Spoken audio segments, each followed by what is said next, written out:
Nderuar zonja dhe zotrinja antar të kryesisë, kjo mbledhje e kryesisë e thirrur në një situatë paraelektorale për shkak të zhvillimeve politike, presidenti i Republikës në rolin e kushtarit të bindur të marrë peng nga kryeministri dekretoi zgjedhjet në kundërshtim me nenin 115 të Kushtetutës, ndaj Partia Demokratike me gjithë këto zhvillime politike ka vendosur që të ulet të bisedoj me të gjitha aleatët për hapat që duhet ndjekur edhe për këtë proces, por edhe për të diskutuar rreth kandidaturave. Ndaj kjo mbledhje ka këtë rendite që informimi nga grupi i punës i ngritur nga kryetari i partisë rreth ecurisë së këtyre bisedimeve dhe pastaj diskutime dhe vendimarrje rreth procesit zgjedhor të vendit. Por më gjatë fjalën e ka kryetari i partisë profesor doktor Sali Berisha. Të nderuar antarë dhe antarë të kryesisë Partisë Demokratike, të dashur antarë dhe antarë të Partisë Demokratike dhe mbështetës tanë kudo që jeni. Mbledhemi sot në një moment për të diskutuar së bashku dhe vendosur modelin që do përzgjedhim si kryesi e Partisë Demokratike për garën elektorale për kryeqytetin e Tiranës.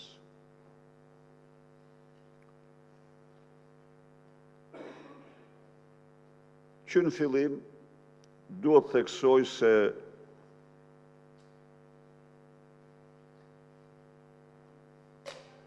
dhunimet flagrante të Kushtetutës nga individ, nga njerëz të inkriminuar të lidhur në krime, të lidhur në vjedhje dhe përvetësime të mëdha të pronave publike, si Edi Rama dhe kukulla e tij në presidencë,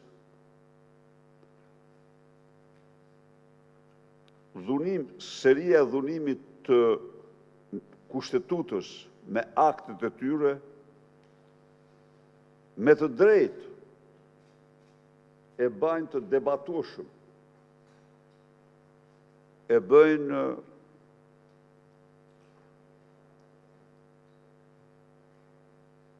terenin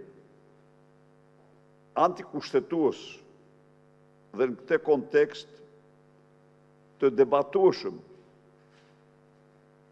pjesëmarrjen tonë në këtë garë elektorale. Por, për të gjitha ata të cilët e kanë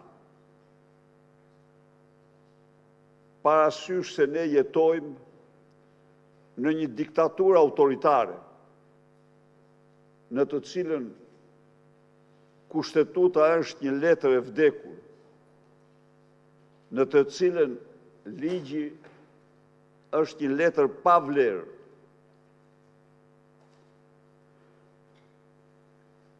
Të kërkosh kushtetutë dhe kushtetutshmëri në një regjim autoritar të bazuar në drogën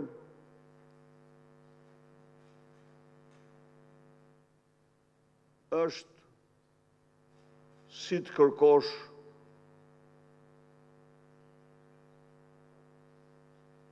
ju pik apo inuit në shkret tir.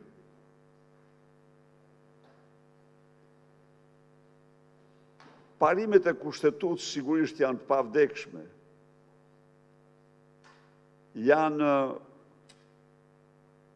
thelbësore për një rend për një sistem demokratik, kurse në një narko-diktatur, ato janë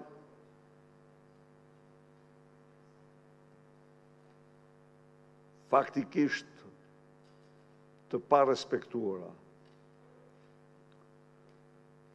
Një opozit në regjimet autoritare, në diktaturat autoritare,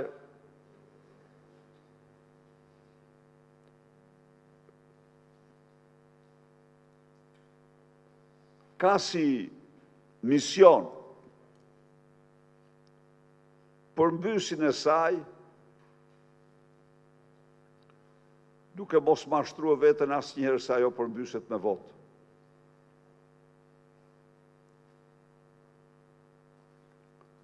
Por një opozit në vlerësimin dhe mendimin tim do të shfrytëzoj çdo hapësirë në betejë në luftën kundër regjimit autoritar. Bojkoti, i cili është një vendim që para çdo padrejtësie të vjen i parë në mendje,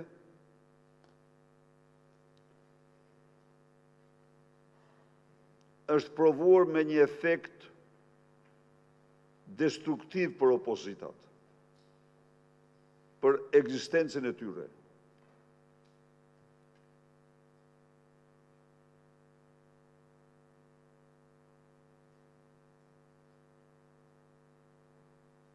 Po kthehemi nga Asamblea Parlamentare e Këshillit të Europës.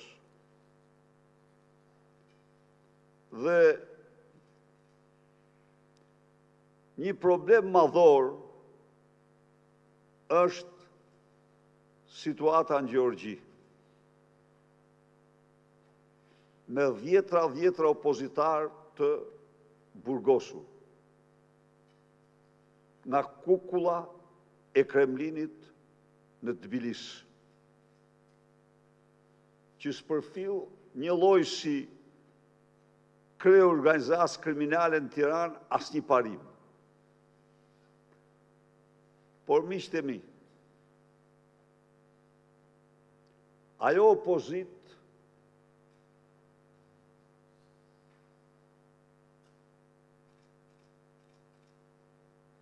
edhe në atë tempull ku duhet kishte një zë, nuk kishte një zë. Sepse kishin braktisë parlamentin, kishin bojkotuar. Dhe natyrisht aty ndigjohej zëri kryetares, një zonjë nderuar, kryetares së kësaj partije, por problemi ishte se nuk kishte asnjë përfaqësues të saj në Asamblenë Parlamentare.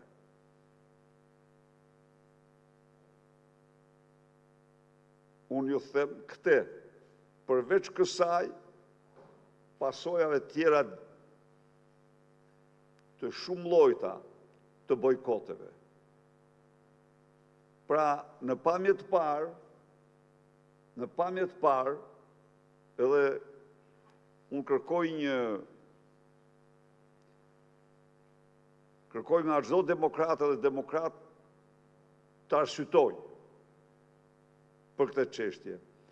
Në pamje të parë ti mendon se po e ndëshkon. Absolutisht i vetëm i bën qefi narkodiktatorit, i cili dha shembull se çfarë skenari përgatiti për të kaluar me 28 minuta programin qeveritar dhe qeverinë e tij, nga e cila turprohen dhe turprohet çdo shqiptar. Pra, urrejtja e tij ndaj opozitarizmit dhe opozicës, urrejtje teatrore,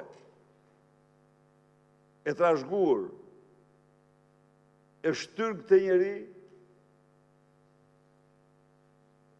të bëj atak që se kam dëgjuar kur, as se kam lexuar kur në jetën time. Në 28 minuta. Parlamentin, qeverin, programin dhe të gjitha. Çfarë shpreh kjo? Kjo shpreh qëndrimin e tij ndaj parlamentit dhe opozicës. Ndaj dhe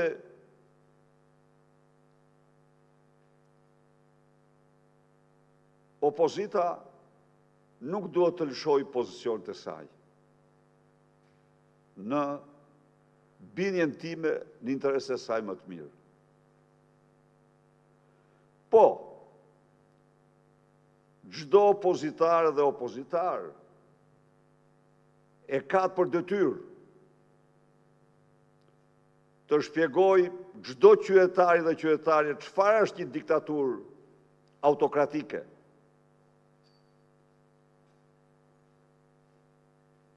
Dhe ku dallon nga një diktaturë totalitare. A është Shqipëria një e tillë ku të gjithë pushtetet janë në duar të një njeriu? A është Shqipëria një narkodiktaturë ku një çopja, njeriu më i panjohur mbi tokë, figuron me 6 miliardë euro apo me 3 miliardë euro të bëra nga ngarkesat e drogës në Paraguay apo në Uruguay dhe që i ndan me Edi Ramën dhe ministrat e tij. A është Shqipëria një narkoshtet? Dhe kjo është shumë e rëndësishme të u shpjegojnë qytetarëve. Në një vend ku rrëzimi i euros nga kamionat dhe kontejnerët e narkoerove shkatroi eksportet, qindra mijëra vende pune.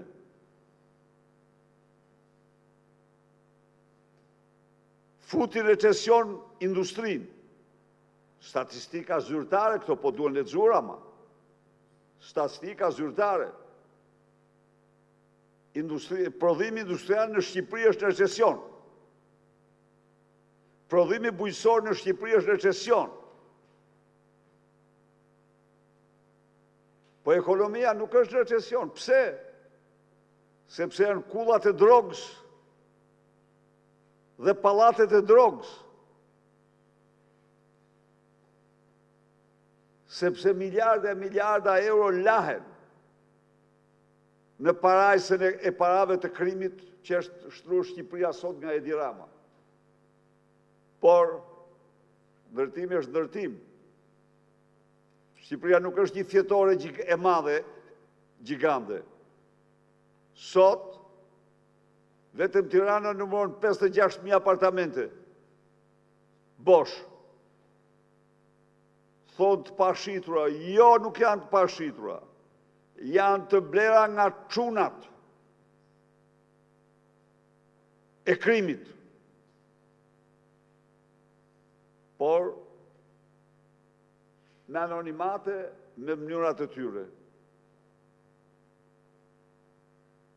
Pra, do të kemi një debat të hapur me çdo qytetar, se para syve tanë, ashtu sikur nuk i ka ndodhur asnjë gjeneratë në historinë e Shqipërisë që nga kohrat e Skënderbeut deri sot. Vendi të shkretohet. Vendi, popullata e Shqipërisë të shkrihet një lloj si bora para diellit. Të zvoglohet, të reduktohet dhe të ecë drejt zhdukjes saj. Kjo është e vërteta. Ndaj dhe ne duhet të motivojmë qytetarët shqiptarë për një rezistencë dhe shpëtim në Shqipërisë nga ky regjim. Por një gjë u siguroj, se ky shpëtim dhe kjo rezistencë nuk vjen me bojkot. Jo. Vjen me pozicionim në çdo pozicion dhe qëndres në çdo pozicion.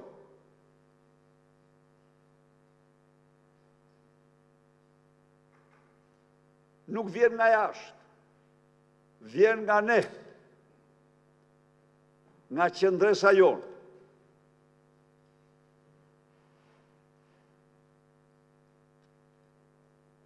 Enver Hoxha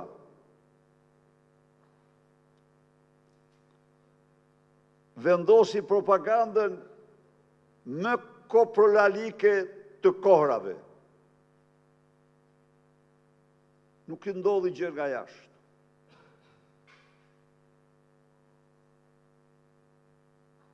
Përkundërzi, vazhdonte si paranojak me fjalime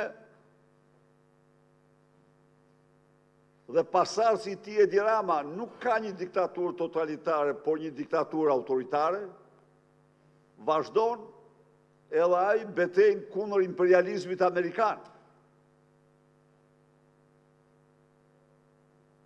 Akti i tij në samit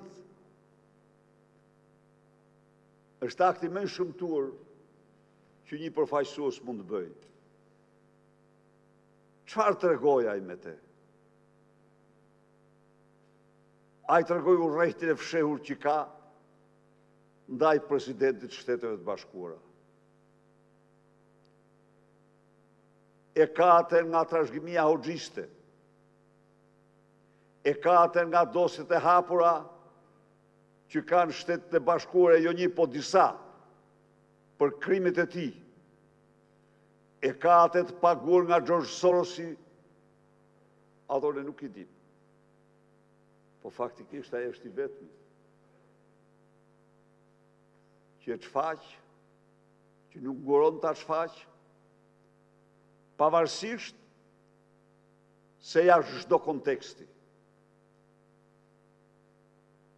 Thjesht urrejtjes së tij. Qa do thot ajo? Ja tha dhe Shtëpia e Bardhë. Ajo paqë në Kaukaz ka qenë jashtëzakonisht e rëndësishme. Kush e ka ndjek aty? Aty ka patur një problem shumë thelbësor për të dy vendet.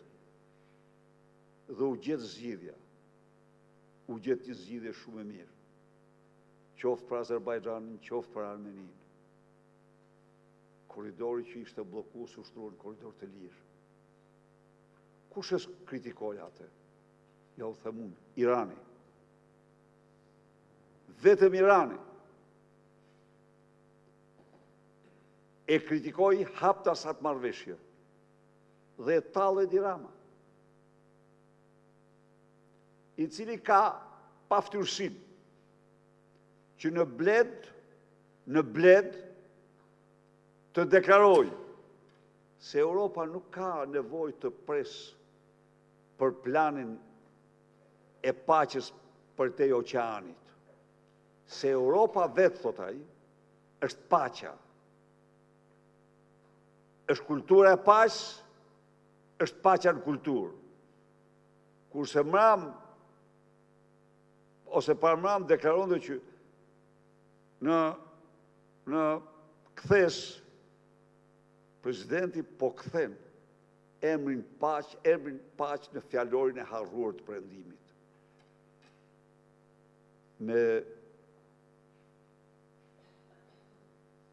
Me individ si ky, me krerë të narkoshtetit, në krye të narkoshtetit, Shqipëria po shkon në gremin. Ndaj dhe ne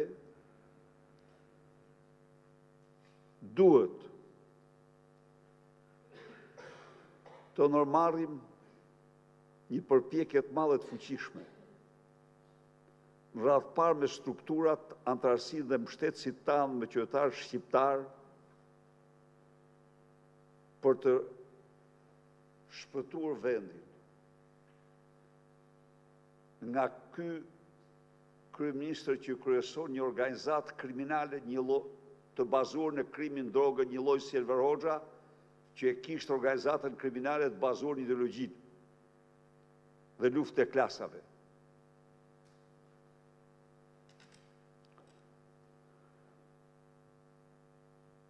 Në këtë kuadër,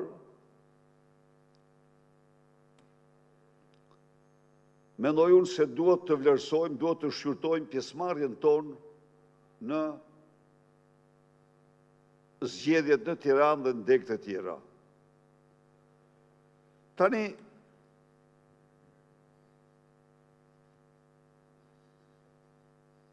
për Tiranën, unë ngrita një delegacion i cili të eksploronte me misionin për të eksploruar jo kandidaturat, jo, por për të eksploruar me aleatët tanë modelin, ku ne mund të binim, a mund të gjenim një model në të cilin të ishim të gjithë të bashkuar si opozitë. Edhe këta që kemi qenë koalicion, jemi në koalicion me ta, miqtë tanë, edhe ata tjerë që nuk kemi qenë koalicion, por që janë faktur me një numër të pamohueshëm votash në qytet, në Tiranë dhe në Shqipëri. Disa e kanë shprehur haptas, disa tjerë jo haptas, që ata do të preferonin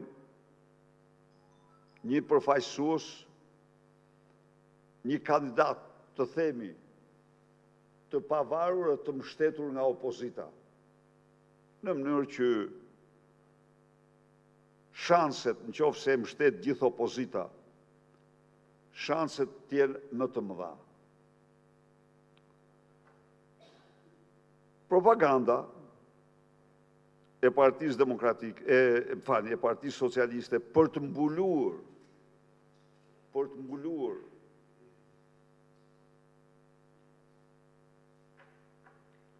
shkallën e lartë të inkriminimit, Togerta Manastirliu, e cila ju e pat vetë. Asaj vetëm sa nuk i ra të fikt kur Edi Rama e njoftoi se do jetë kandidate. E pat vetë. Nuk kisha pas se si mund të transformoj nga një garë që bënin që t'ishin sa më fotogenike me Lubin dhe me atë tjetër kishte me Elizi që kishte në krah, kjo kësa iku ftyra. Vetëm sa nuk ra nga karrigja dhe kjo pse? Sepse i din me katet që ka. Nuk ka krimi, nuk të lëshon. Ajo e din se janë 20.000 shpirtra, shumë për i cilve mund të ishin gjallë sot. Që i mori Covid-i për vjedhje që bëri. Ajo e din që si nën, si grue, si motër, jo që s'bëri asgjë për shtetën e grave, por për kundërazi. Ka krye krime kundër njerëzimit duke i privuar nga ilaçet jetike për mjekimin e smundjeve. Si në asnjë vend tjetër, si në asnjë vend tjetër të planetit. Nuk di ndonjë vend që nuk siguron të smurve ilaçet e kimioterapisë. Nuk mund të ketë. Nuk di ndonjë vend që nuk ju siguron brakioterapinë dhe metoda, aparatura tjera të mjekimit. Nuk di ndonjë vend që u jep të smurve ilaçet skaduara.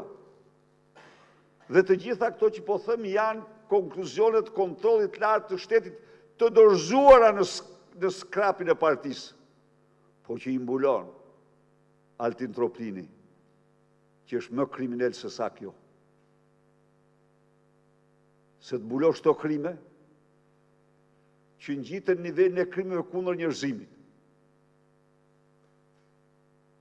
Do të jesh më kriminal se ai që i kryen ato. Dhe Altin Troplini thret bardh Spahin se ka shkarkuar një njëri të shkarkuar për vjedhja, për korupcion, kurse këtë që u bëri gjembën, qindra vajzave grave shqiptare i la pa mjekim, i la në këthetrat e vdekjes. Kjo e mbyll dosën e saj në sirtarë.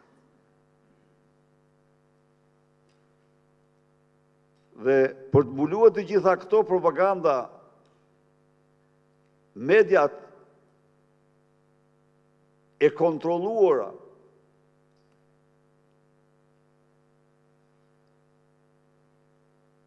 çdo orë, çdo ditë përsërisin PD-ja nuk ka kandidat.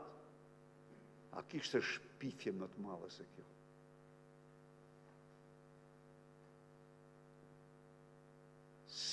Si mund të thuash, si mund të pretendosh PD-ja nuk ka kandidat, ka shi një personi e cila në të gjitha konventat dhe kodet e botës ka kryer krime kundër njerëzimit ndaj të smurëve kur ishte ministre e shtetësisë dhe u bë bashkautore në rrëkullisjen e të mërshme të arsimit për kohën që kaloi në arsim për të mbuluar krimet që kreu në shtetësi. Po jo drejtuesit, po ju garantoj që çdo qytetar me integritet i Tiranës është 5 herë, 10 herë pa krahasueshëm më e dej se korbe e korrupsionit për atë kandidaturë. Dhe ne kemi pa diskutim kandidatura shumë të mira, kanë shfaqur dëshirën e tyre publikisht. Adriana Kalaja, Klevis, Edi Paloka e të tjerë që janë të pakrahasueshëm me kandidatura e Partisë Socialiste. Por,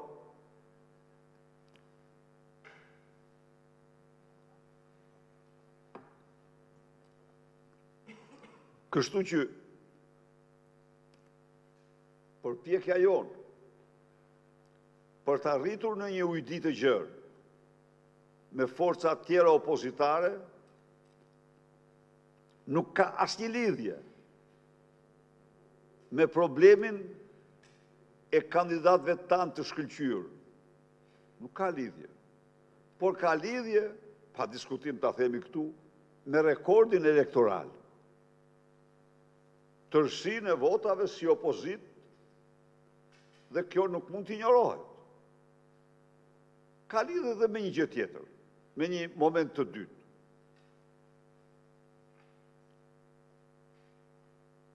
Qindra mijëra militant do donin të kishin kandidat në njërin për jush.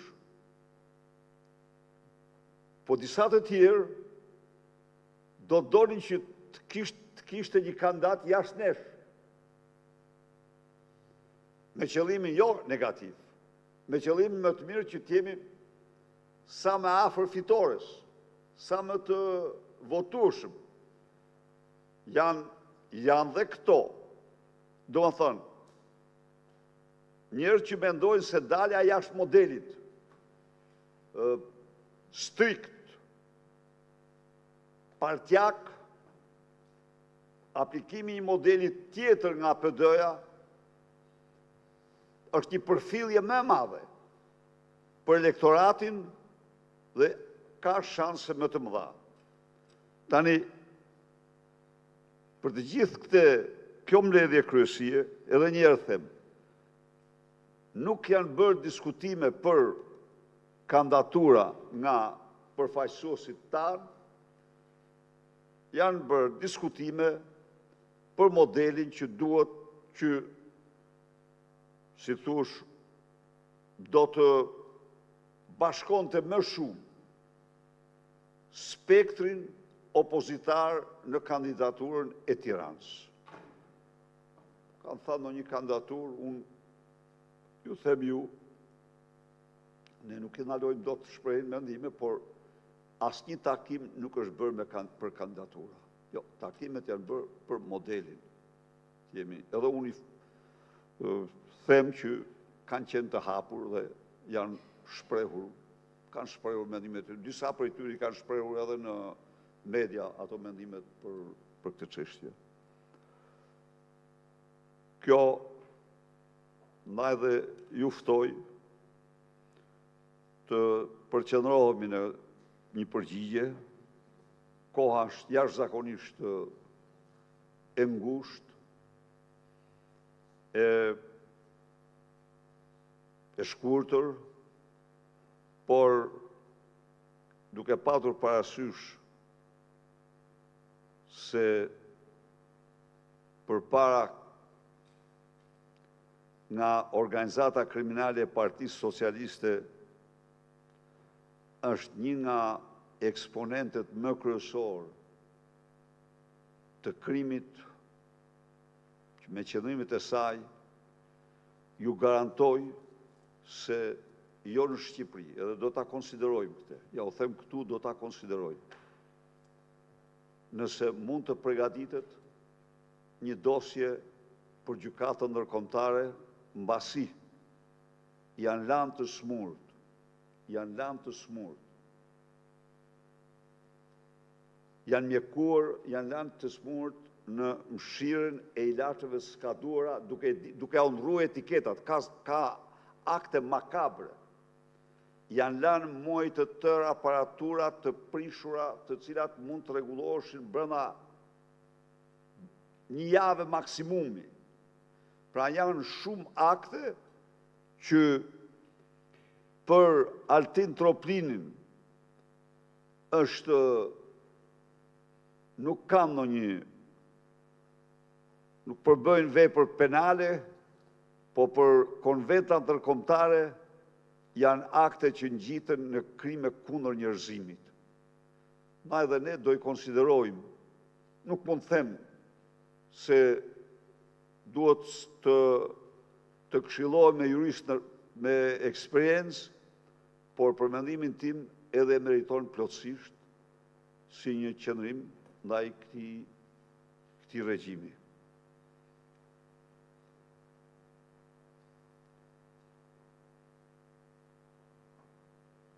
Tani mediat i falënderojmë për praninë e tyre këtu.